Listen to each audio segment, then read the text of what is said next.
Bonjour, bonjour, bienvenue à toutes et à tous sur Cocotte TV. Aujourd'hui, une nouvelle vidéo de présentation qui porte sur le tout nouveau boîtier Fantex Eclipse P350X. Un boîtier compatible ATX, EATX, pourtant il reste au format moyen tour, qui arrive avec un châssis ultra moderne. On a même du RGB sur la face avant et sur le côté gauche. Et le tout a le droit à un panneau en verre trempé et un ventilateur de 120 mm pour un tarif qui est en moyenne de 75 euros. On vous propose de le découvrir, c'est tout de suite, c'est maintenant, c'est sur Cocotte TV. On commence comme toujours avec les tech specs pour découvrir ce nouveau boîtier par Fantex. On vous donne la largeur 200 mm, on vous donne la hauteur 450 mm et la profondeur 455 mm. Et le tout pèse 6,4 kg. On commence avec la face avant qui reprend le style des autres boîtiers Eclipse de la marque. On a une façade qui est plutôt assez sobre, entièrement en plastique avec des ouïes latérales à gauche comme à droite et le tout est filtré avec un mesh de type textile. Sachez que vous aurez ici deux bandes RGB qui courent sur toute la longueur de cette face avant. Face avant qui est démontable très facilement, même avec le système RGB, on n'a pas de câble puisqu'on a ici un petit connecteur 3 pins qui s'occupera en fait de faire le contact entre le dispositif qui distribue le RGB aux deux LED strips qui sont disponibles dans la face avant. Ensuite, derrière cette face avant, on va retrouver les emplacements pour les ventilateurs en 2 x 120 mm, 2 x 140 mm. On trouve un ventilateur de 120 mm de base. Enfin, dans le bas, on va avoir la cage HDD. Elle se charge par l'avant. On a un petit passage ici pour passer les câbles SATA. Et on a des paniers qui sont classiques en plastique, compatibles SSD au centre avec 4 vis. Et sur les côtés, on a des dispositifs de maintien avec une tige en plastique et des cils en bloc en silicone. Sur le côté droit, on trouve un panneau en verre trempé dont les pourtours sont peints, ce qui fait qu'on ne voit pas la structure du boîtier. On va retrouver 4 vis à main avec des rondelles en caoutchouc pour maintenir ce dernier. À cet endroit, on va retrouver un autre LED strip RGB. Et enfin, ici, on a un cache qui est fixe avec un logo Fantex qui est frappé à même ce dernier. On passe maintenant à l'arrière du châssis. On a un emplacement en 120 mm avec la possibilité de régler la hauteur sur 2 cm, l'emplacement de la plaque IO-Shield de la carte mère, les 7 slots d'extension blanc, noir, blanc, noir, blanc, noir, blanc, avec un dispositif de montage par vis à main. Enfin, on a l'emplacement de l'alimentation dans le bas avec un filtre amovible en dessous et des petits matins en mousse pour cette dernière. On passe maintenant sur le côté droit où on a un panneau en acier qui est maintenu avec 2 vis à main. Sur le dessus du boîtier, qui est également en acier, on va trouver le Power On, les boutons pour la gestion du RGB. Le bouton du haut permettra de gérer la couleur. Le bouton du bas permettra de gérer les modes. Sachez que si vous appuyez pendant 2 secondes sur le bouton mode, vous éteindrez toutes les diodes du boîtier, ce qui est plutôt une bonne chose. Ensuite, on a une grille qui est protégée via un mesh plastique aimanté. Grille qui est en 2 x 120 mm ou 2 x 140 mm et qui sera compatible avec les radiateurs de water cooling en 240 mm maximum. On en termine de ce tour extérieur du P350X avec la partie basse qui propose 4 pieds qui dispose de patins en mousse. On a également ici le filtre amovible à destination de l'alimentation et on va retrouver également 4 petites vis qui indiquent que la cage HDD est amovible. On découvre maintenant l'intérieur du châssis de ce Eclipse P350X. On commence avec un large accès backplate au centre et on a des passages dans le haut et des passages sur le côté sous cette partie qui est surélevée par rapport au reste. On voit que Fantex joue comme toujours la carte du contraste puisqu'on a un plateau de carte mère et un haut de cache alimentation qui sont blancs alors que le reste du boîtier est intégralement noir sauf au niveau des slots d'extension comme on l'a déjà découvert puisqu'on a du noir, du blanc, du noir, du blanc, du noir, du blanc. Ensuite, sachez que le plateau de carte mère est compatible EATX maximum donc vous pourrez vraiment installer une grosse carte mère.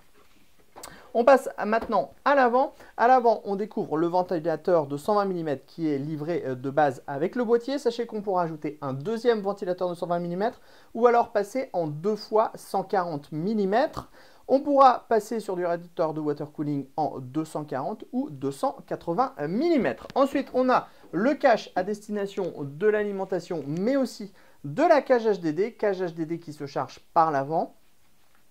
Au niveau de l'emplacement de l'alimentation, sachez que cette dernière reposera sur 4 patins en mousse et nous avons un filtre en dessous.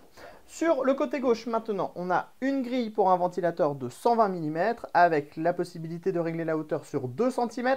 On a ensuite les 7 slots d'extension avec un montage par vis à main depuis l'extérieur. Enfin, dans la partie supérieure, on va retrouver une grille qui est compatible 2 x 120 mm ou 2 x 140 mm. Et pour les radiateurs de water cooling, on sera en 240 mm maximum. On vous montre ceci tout de suite. Vous voyez, on est vraiment juste sur la largeur de la grille et avec les tuyaux, ça sera parfait. À l'avant, on le voit, on a vraiment plus de place, donc pas de souci pour installer du 280 mm. Même en push-pull, si vous avez une carte graphique qui n'est pas trop profonde. À l'arrière du plateau de carte mère, on retrouve de nouveau l'accès backplate, les passages dans le haut. Ici, le dispositif qui permet de remettre les câbles ensemble, mais aussi les différents passages pour pouvoir dériver tous les câbles vers la carte mère. On trouve ici 2 plateaux SSD, c'est monté sur cylindre bloc, ça se démonte très facilement. On pourra les changer de place ou en commander un additionnel sur le site de la marque pour pouvoir passer par exemple à 2 disques durs et 3 SSD. Dans le bas, on retrouve l'emplacement de l'alimentation avec ses petits patins en mousse et son filtre amovible en dessous.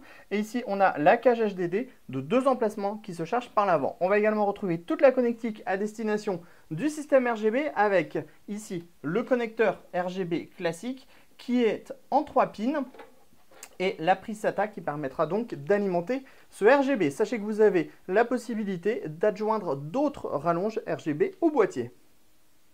Nous voilà maintenant à l'intérieur du Eclipse P350X avec notre configuration qui est montée à l'intérieur. Comme on le voit, Fantex a fait le choix de proposer un large espace de travail au niveau du plateau de la carte mère puisqu'on n'a aucun dispositif ni pour des SSD ou des HDD. On a donc uniquement le cache alimentation en blanc pour plus de contraste. On vous a déjà parlé de cela juste avant.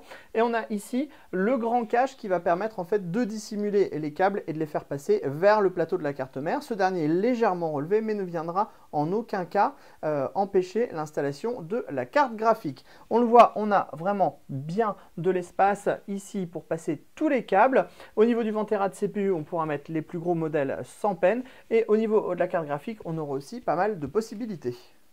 À l'arrière du plateau de la carte mère, on le voit, on pourra avoir une organisation très simple pour tous les câbles.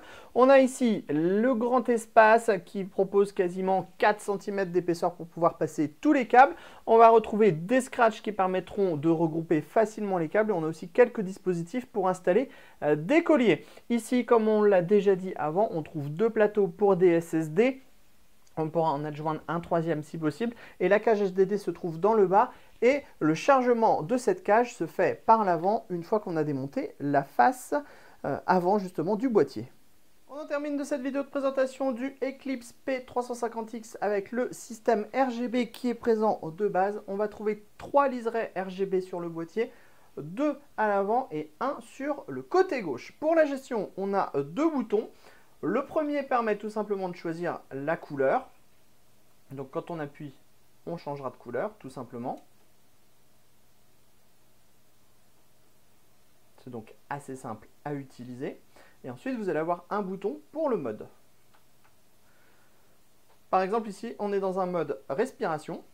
Et donc, on va avoir l'intensité qui va augmenter et diminuer. Et donc, si vous voulez changer la couleur du mode, vous appuyez et on va passer par exemple sur du rose, ou alors du rouge, ou alors du orange.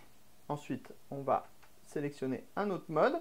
On est sur un mode où les lumières passent en fait en changeant d'intensité. Et donc pareil, pour changer la couleur, il suffit de cliquer.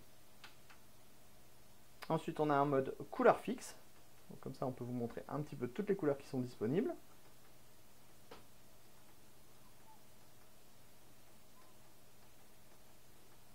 Voilà, on a fait le tour.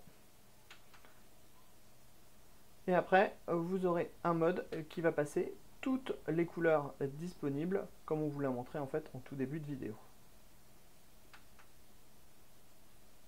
Et bien sûr, on a la possibilité de pouvoir choisir des choses qui sont plus ou moins discrètes, comme ce jaune qui est à peine visible, donc pas trop RGB.